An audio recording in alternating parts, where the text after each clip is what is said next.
갈라디아서 1장 11절부터 12절까지의 말씀을 우리 함께 봉독하겠습니다. 시작.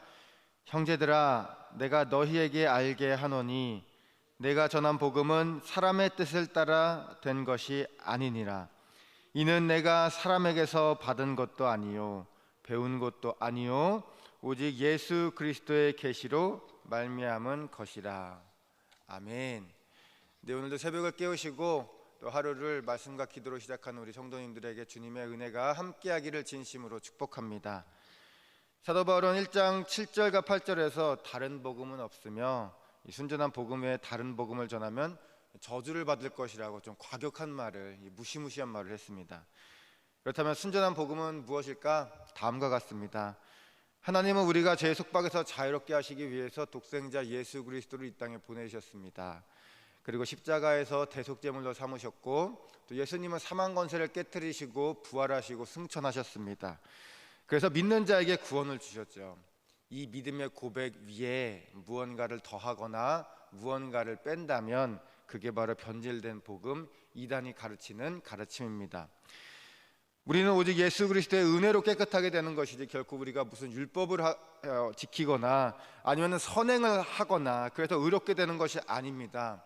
보혈의 공로 의지하며 주님 안에서 십자가를 지고 나아갈 때 우리에게 정죄함이 없어지고, 하나님은 우리를 선하심으로 기억해 주십니다. 우리가 악한 일을 벌일지라도 하나님은 늘 당신의 자녀를 눈동자같이 보호해 주시며 선하심으로 우리를 기억해 주십니다. 그래서 우리가 의인으로 살아갈 수 있는 거예요. 이것이 바로 바울이 전한 복음이었습니다.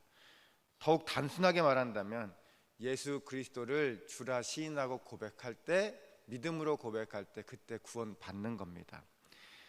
하지만 갈라디아 교회에 들어온 유대주의자들은 구원을 받기 위해서는 예수님을 믿는 것과 함께 그 유대교의 율법들 전통을 지켜야 된다고 가르쳤어요. 이들은 유대인뿐 아니라 이방인도 구원을 받으려면 이 유대인이 아브라함부터 이제 할례를 받았잖아요. 할례를 받고 유대교의 절기를 준수해야 한다고 가르쳤습니다.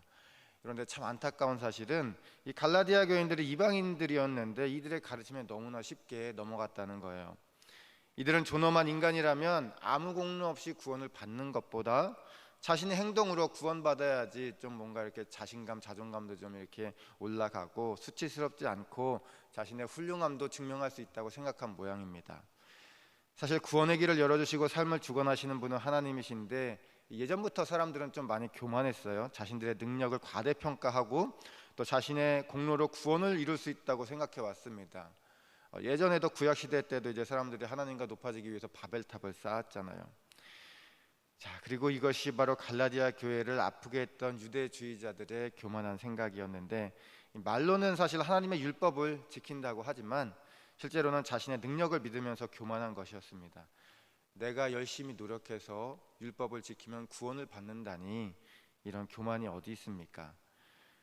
자신이 구원에 있어 뭔가 할 수 있다고 착각하게끔 만드는 율법주의는 이 갈라디아 지방의 교회들, 피시디아, 안디옥, 이고디온, 더베, 루스드라 이런 교회 성도님들에게 크게 어필했습니다. 그런데 613개나 되는 율법을 모두 지킬 수 있는 사람이 어디 있겠어요? 사람들은 율법을 지키기 위해 노력하면 할수록 더 많은 율법을 어기게 되었는데, 로마서 3장 20절 말씀은 이렇게 기록되어 있습니다. 함께 봉독하겠습니다. 시작. 그러므로 율법의 행위로 그의 앞에 의롭다 하심을 얻을 육체가 없나니 율법으로는 죄를 깨달음이니라. 아멘.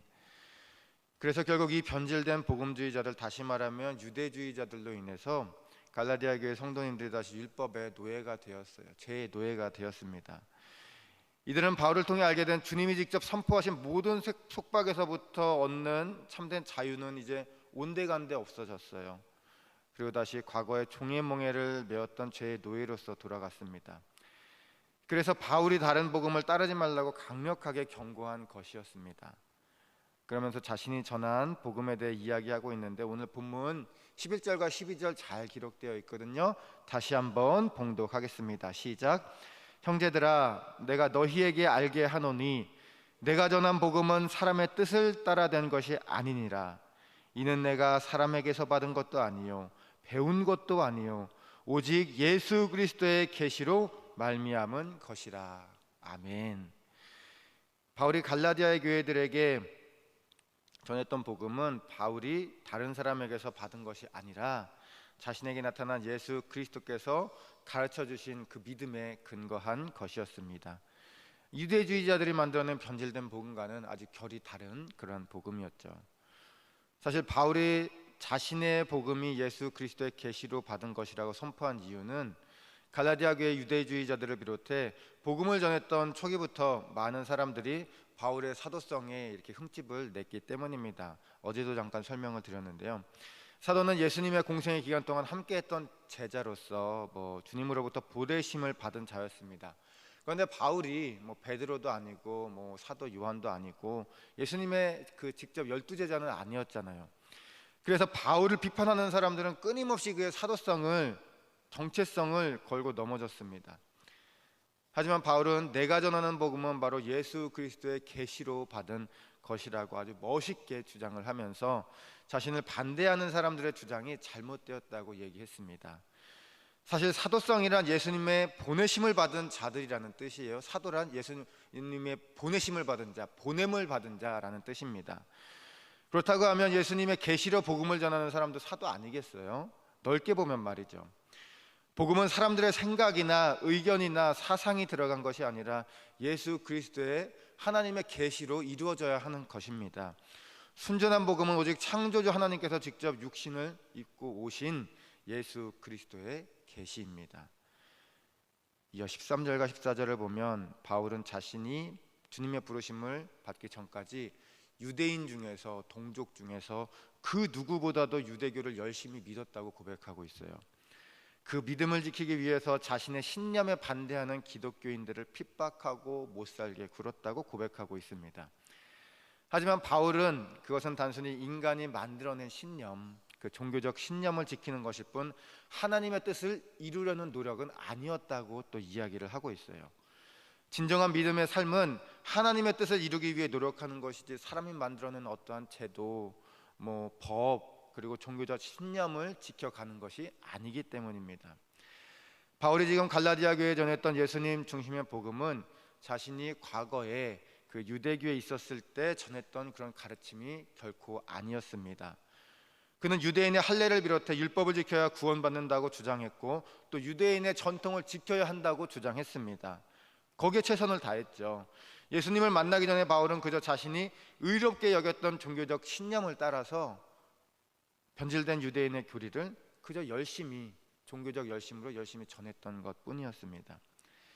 하지만 바울은 그런 자신에게 예수님께서, 다시 말하면 또 하나님께서 먼저 찾아오신 후에 진정한 복음이 무엇인지 깨닫게 되었고요, 또 이방인들에게도 복음을 전하는 사도가 되게 하셨습니다.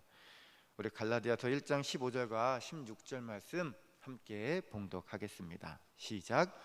그러나 내 어머니의 태로부터 나를 택정하시고 그의 은혜로 나를 부르시니가 그의 아들을 이방에 전하기 위하여 그를 내 속에 나타내시기를 기뻐하셨을 때에 내가 곧 혈육과 의논하지 아니하고. 아멘. 그토록 자격 없던 바울을 하나님께서 부르셨습니다. 그것도 태초부터 이방인에게 예수 그리스도의 순전한 복음을 전하라고 계획하셨던 거예요. 비록 당시 많은 사람들이 예수님의 12제자들만 사도라고 인정했지만 다메섹 도상으로 가는 길에 주님을 만났던 바울은 사도가 될 만한 자격이 있었습니다. 하나님께서 먼저 자격 없는 그를 부르시고 그 부르심 앞에서 순종하며 주님께 맡기신 복음을 전할 때 바울에게는 주님으로부터 받은 그 권리, 권위가 생겨났습니다. 왜 그렇잖아요. 왕의 명을 하달받은 전령의 말은 왕의 말과 같은 것입니다. 여기 모이신 우리 사강교회에 귀하신 성도 여러분, 사도는 예수 그리스도의 보내심을 받은 자입니다. 그렇다면 우리가 오직 주님을 믿는 그 든든한 믿음 위에서 또 말씀에 순종하고 또 복음을 전하면 바로 우리가 주님의 제자요 또 거룩한 제사장 아니겠습니까? 주님과 시작하는 오늘 하루 주님의 보내심을 받은 자로서, 하나님의 보내심을 받은 자로서 은혜 가득한 삶, 또 기쁨 가득한 삶, 행복 가득한 삶, 그리고 평강이 가득한 삶을 살아갈 수 있기를 주님의 이름으로 축복합니다. 함께 기도하시겠습니다. 할렐루야. 사랑과 은혜가 충만하신 좋으신 하나님, 참 감사합니다. 언제나 우리를 눈동자같이 지켜주시고 참 소망과 참 기쁨을 주시며 참 평안과 참 평강을 주시니 감사를 드립니다. 자격 없는 저희들을 태초부터 택정하시고 사랑하시며 하나님의 자녀로, 또 예수 그리스도의 제자로, 천국 시민으로 삼아주셔서 저희들이 인생이 의미 있고 아름답게 근사하게 이끌어 주시니 너무나 감사를 드립니다. 하나님, 저희들 일평생 살아가면서 하나님 은혜에 감사하며 그 은혜에 보답하는 삶을 살아가도록 인도하여 주옵소서. 저희들 살다 보면 어렵고 힘겨운 상황과 만날 수 있습니다. 하지만 그럴 때마다 주님 주시는 힘과 지혜와 능력 의지하며 승리하며 살아가도록 인도하여 주옵소서. 저희들 믿음의 굳건한 반석 위에서 그리스도인의 품위를 지키게 하시고 날마다 주님께 영광 돌리며 복된 삶을 살아갈 수 있도록 인도하여 주옵소서. 이 모든 말씀 사랑이 많으신 우리 주 예수 그리스도 이름으로 기도드렸습니다. 아멘.